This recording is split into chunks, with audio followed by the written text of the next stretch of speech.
मुबारक हो। जी माहम, आज हम क्या स्टोरी सुन? अच्छा, कल मैंने कहा था कि हम आज कल वाली स्टोरी कंटिन्यू करेंगे, हजरत इब्राहिम अलैहिस्सलाम और हजरत इस्माइल अलैहिस्सलाम। बिल्कुल, लेकिन उससे पहले मैं चाहती हूँ कि हम अच्छी अच्छी बातें कर लें थोड़ी सी और। जी, तो जरूर। थोड़ी सी और अच्छी अच्छी बातें ये हैं कि जब भी हम कोई चीज़ खाते हैं ना बच्चों, जब भी हम कोई चीज़ खाते हैं तो हमें उसकी ग़िज़ायत मिलती है। सही है। और खाने से दुरुस्त ग़िज़ायत मिलना तभी मुमकिन है जब हमारे दांत किसी भी चीज़ को, किसी भी खाने को सही तरह चबा सके। जब तक दांत स्ट्रांग नहीं होंगे तो कैसे खाना खाएंगे और कैसे हमें लगेगा। इसलिए Colgate maximum cavity protection toothpaste का कैल्शियम बूस्ट फॉर्मूला दांतों में कैल्शियम की कमी को दूर करके इन्हें बनाता है स्ट्रांग। जब दांत स्ट्रांग होंगे तो अच्छे से, बिल्कुल, तो जब दांत स्ट्रांग होंगे तो अच्छे से चबाएंगे। खाने का मिलेगा पूरा फायदा और बॉडी को मिलेगी पूरी न्यूट्रिशन, क्योंकि दांत स्ट्रांग तो हम स्ट्रांग। कोलगेट बहुत अच्छा होता है, वो हमारे दांतों को साफ सुथरा कर देता है। बिल्कुल ऐसे, शीशे की तरह चमकते होते हैं फिर। बिल्कुल ऐसा ही होता है। जरा दांत दिखाओ, लो मैं बाल बनाऊं। फेस भी नजर आ रहा होता है। लो मैं शीशे में बाल बनाता हूँ। अच्छा, कल की स्टोरी किसको याद है, हमने कहाँ तक सुनाई थी?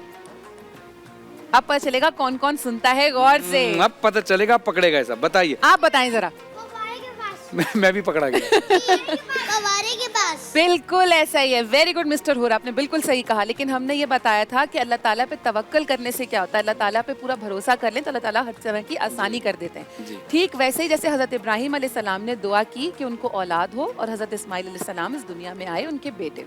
ठीक है, लेकिन इसके बावजूद कि वो उनके इकलौते बेटे और उनके इतने अजीज, इतनी दुआओं के बाद मिले, उनके ख्वाब में एक दिन आया उनके ख्वाब में आया कि हजरत इस्माइल अलैहिस्सलाम को वो कुर्बान कर रहे। एक दिन आया, फिर दूसरे दिन आया, फिर तीसरे दिन आया, तो हजरत इब्राहिम अलैहिस्सलाम ये बात समझ गए कि अल्लाह ताला चाहते हैं कि हजरत इस्माइल अलैहिस्सलाम की कुर्बानी दे दी जाए। तो उन्होंने ये ख्वाब अपना हजरत इस्माइल अलैहिस्सलाम को बताया। अब जाहिर सी बात है, हजरत इस्माइल अलैहिस्सलाम भी अल्लाह के बंदे हैं, तो उन्होंने ख्वाब सुन के कहा कि हाँ, अगर ऐसा कहा है अल्लाह ताला ने, अल्लाह के नबी थे। बिल्कुल, उन्होंने कहा कि अगर ऐसा है तो मुझे भी, इस्माइल अलैहिस्सलाम भी अल्लाह ताला का नबी हैं, तो हमें मेरी कुर्बानी दे दें। उन्होंने हामी भर ली। इसी तरीके से अखलौती औलाद होने के बावजूद अल्लाह ताला की फरमानी की, उनकी बात मानी और हज़रत इब्राहिम अलैहिस्सलाम ने हज़रत इस्माइल अलैहिस्सलाम के गले पे छुरी चलाना शुरू की। लेकिन क्यों? पर जैसे ही छुरी चलाई तो उस वक्त एक आवाज़ आई कि अल्लाह ताला ने आवाज़ दी कि हज़रत इब्राहिम अलैहिस्सलाम को कि तुम्हारी ये जो पूरी आजमाइश थी ये ख़त्म हुई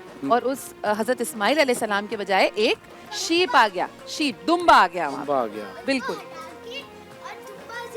माइक पे, माइक पे। बिल्कुल उन्होंने वो हटा के इस्माइल अलैहिस्सलाम को हटा के दुम्बा जुबा करा। बिल्कुल, तो इससे हमने क्या सीखा? हमारी कुर्बानी होती है। बिल्कुल, इसीलिए हम ईद उल अज़हा मनाते हैं जो कि बड़ी ईद कहलाती है। और इससे हमने क्या सीखा कि अल्लाह ताला ने इतने बड़े नबी को एक चीज कह दी कि आपको ये करना है। इतनी दुआओं के बाद उनका बेटा है, फिर भी उन्होंने अल्लाह ताला की बात मानी।